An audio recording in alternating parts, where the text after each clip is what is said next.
nosso coração se encheu de alegria e com júbilo sem fim nós cantaremos a tua paz. Aleluia,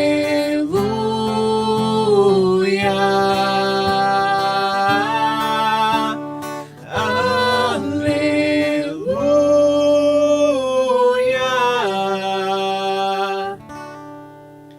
Senhor esteja convosco. Ele está no meio de nós. Proclamação do Evangelho de Jesus Cristo, segundo São Mateus. Glória a vós, Senhor.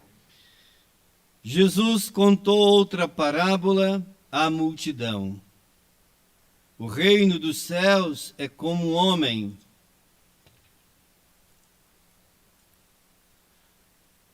O reino dos céus é como um homem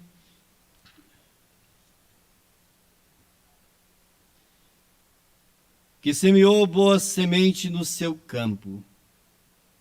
Enquanto todos dormiam, veio o seu inimigo, semeou joio no meio do trigo e foi embora. Quando o trigo cresceu e as espigas começaram a se formar, apareceu também o joio. Os empregados foram procurar o dono e lhe disseram: Senhor, não semeaste boa semente no teu campo? De onde veio então o joio? O dono respondeu: Foi algum inimigo que fez isso. Os empregados lhe perguntaram: Queres que vamos arrancar o joio? O dono respondeu: Não. Pode acontecer que arrancando o joio, arranqueis também o trigo. Deixai crescer um e outro até a colheita.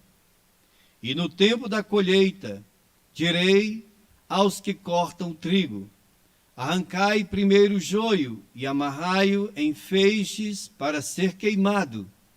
Recolhei, porém, o trigo no celeiro. Jesus contou-lhes outra parábola. O reino dos céus é como uma semente de mostarda, que um homem pega e semeia no seu campo. Embora ela seja a menor de todas as sementes, quando cresce, fica maior do que as outras plantas. E torna-se uma árvore, de modo que os pássaros vêm e fazem ninhos em seus ramos. Jesus contou-lhes ainda uma outra parábola.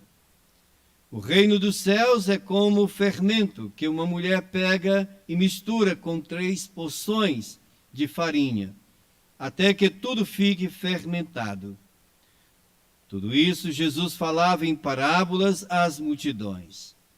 Nada lhes falava sem usar parábolas, para se cumprir o que foi dito pelo profeta: Abrirei a boca para falar em parábolas.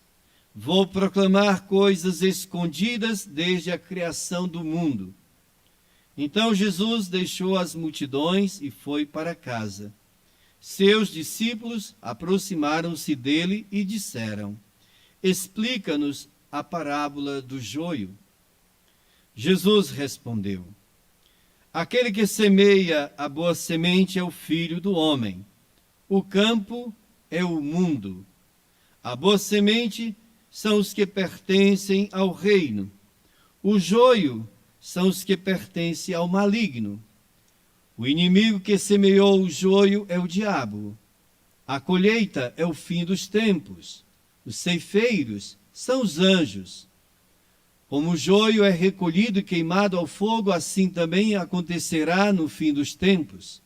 O Filho do homem enviará os seus anjos, e eles retirarão do seu reino todos os que fazem outros pecar e os que praticam o mal, e depois os lançarão na fornalha de fogo. Aí haverá choro e ranger de dentes. Então os justos brilharão como o sol no reino de seu Pai. Quem tem ouvidos, ouça. Palavra da salvação. Glória a vós, Senhor. Irmãos e irmãs, tenha certeza que a sua presença aí de casa, você que preparou este lugar com todo carinho, para fazer deste momento um encontro com o Senhor, pois o Senhor está perto de nós. Sua presença é valiosa para todos nós. Como o fermento que nós não percebemos dentro na massa, envolvido na massa, mas está ali fazendo toda a diferença. Assim também a presença de cada filho e filha de Deus no momento de oração, no momento da celebração. Cada membro da obra jovem da nossa paróquia, todos os frutos que pela fé, esperança e caridade estão produzindo, né? Mesmo nesse momento de pandemia, a obra jovem não parou, continua, não é? Com toda força, né? Claro, limitados, mas o amor não diminuiu. Queremos acolher a todos vocês, os familiares de nossos irmãos falecidos, para acolher a palavra de Deus, permitir que esta palavra transforme a nossa vida. Faça neste dia do Senhor em nós uma grande transformação.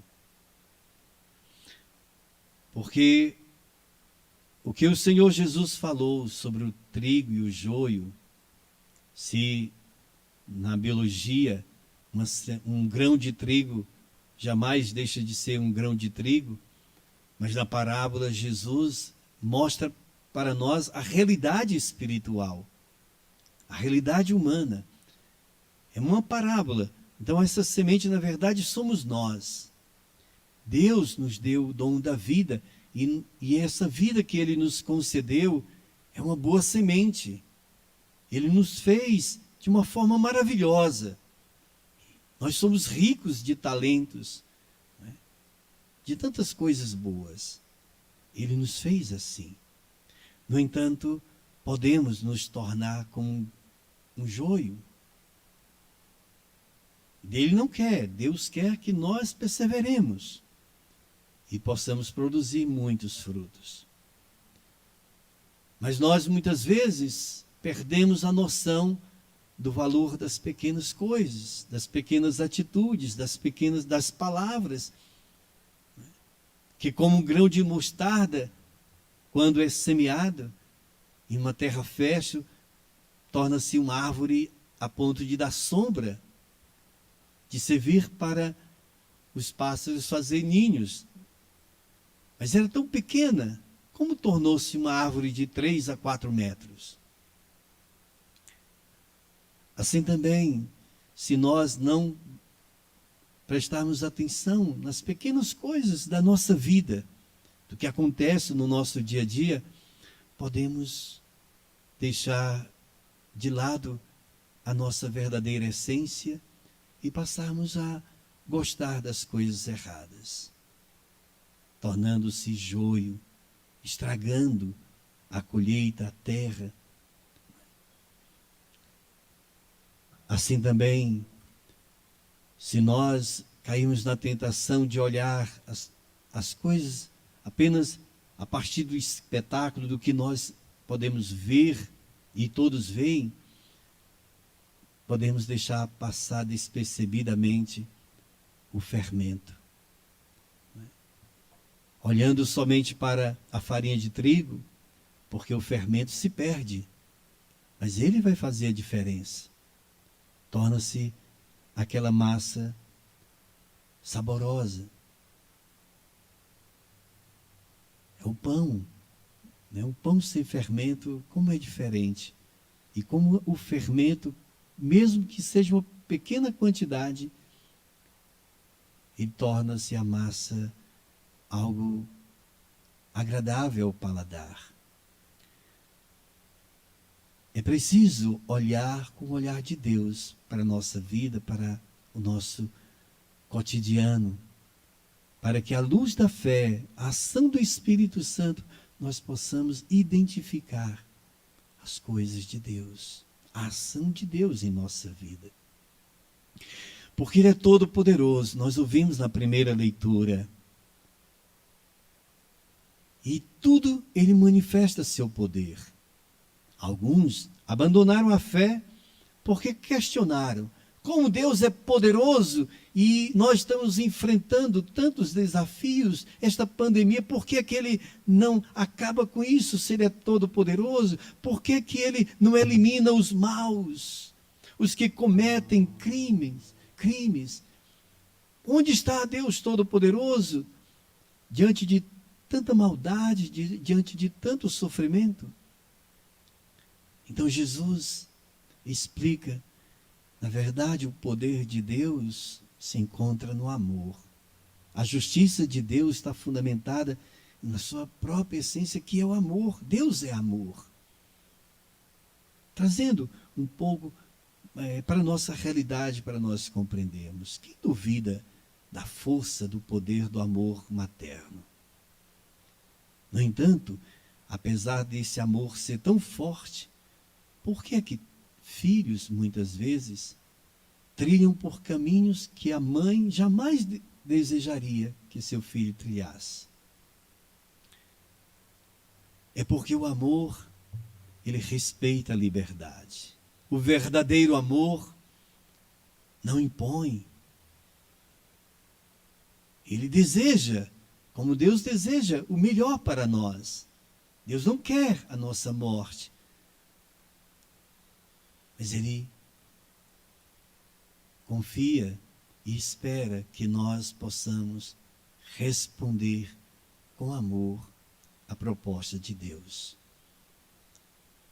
Mas Deus não está impassivo. Ele está bem perto de nós. Ele age. E na parábola que Jesus contou do trigo e do joio, nós, muitas vezes, pela impaciência, até mesmo pela crueldade, nós queríamos que o joio fosse eliminado. Que entre nós só tivesse grão de trigo, só coisas boas. Dentro da nossa família, só bons frutos. Quando nós nos deparamos com o joio, é como aqueles que foram ao dono daquele campo, dizendo: "Ó Senhor, nós vimos joio ali nascendo, queres que nós arranquemos?" E o dono disse: "Não, se vocês arrancarem, vocês vão acabar arrancando o trigo. Deixa crescer, cuide do trigo, cuide do grão de trigo, e logo na colheita nós vamos separar." Santo Agostinho explica, também São Tomás de Aquino explica, por que Deus tem esta paciência? Porque Ele espera por nós. Ele espera que nós perseveremos neste caminho do bem, ser grão de trigo.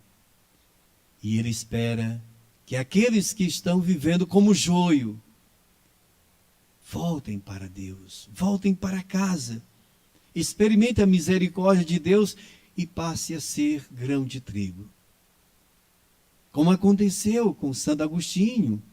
Imagine se Deus correspondesse ao nosso modo de pensar. Santo Agostinho jamais daria sua contribuição para a igreja, para o reino de Deus, porque quem era Santo Agostinho? Um joio, que até mesmo como advogado condenou um cristão inocentemente.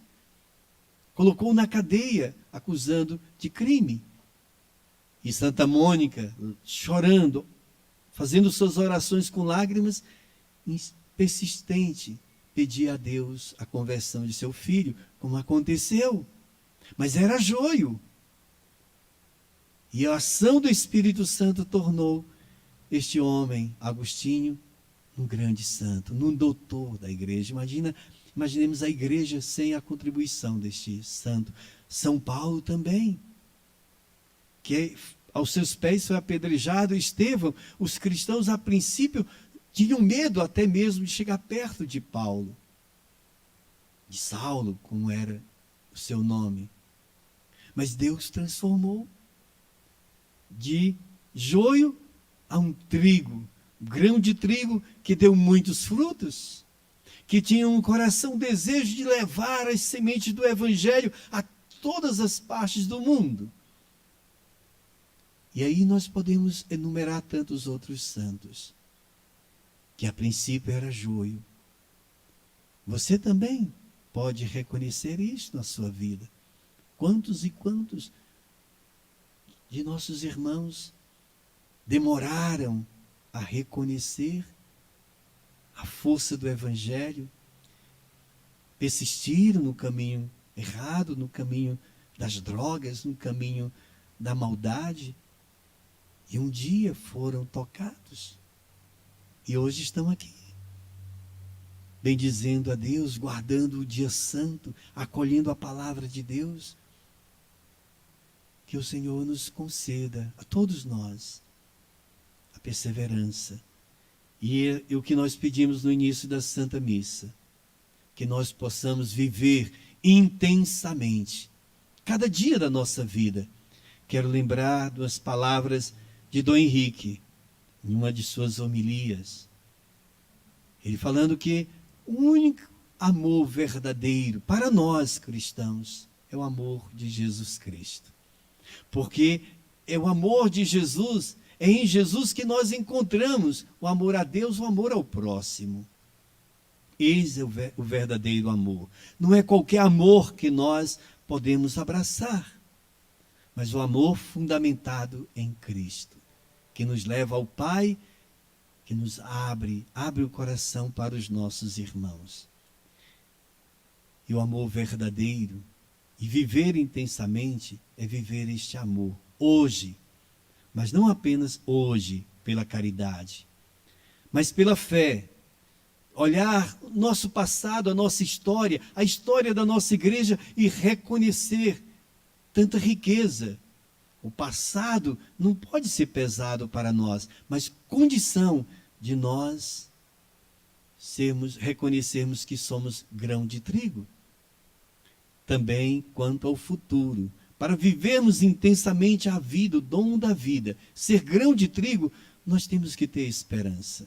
Temos que olhar para o amanhã, o que eu posso fazer de melhor hoje, em vista do amanhã. Ter um coração repleto de esperança, de confiança, de que o que nós fazemos não é apenas algo nosso, mas é a ação do Espírito Santo em nossa vida. Nós ouvimos na segunda leitura. Não podemos cair numa ideia que foi tão propagada no período da igreja, o pelagianismo, de que nós podemos nos salvar por nossas próprias forças. Nós vivemos no mundo da eficiência. Todo mundo quer ser eficiente. No entanto, nós não conseguiremos por nossas próprias forças. Por isso, temos que clamar a ação do Espírito Santo. É Ele que vem em nosso auxílio, porque sozinho não podemos. Portanto, nesta Santa Missa, você de casa, meu irmão, faça da sua vida uma oferta. Abra seu coração, permita que o Cristo habite no seu coração. Pela força do Espírito Santo, transforme sua vida, liberte a sua vida para que você volte a ser trigo, para que nós possamos dar muitos frutos, permitindo que o Senhor realize sua obra em nós.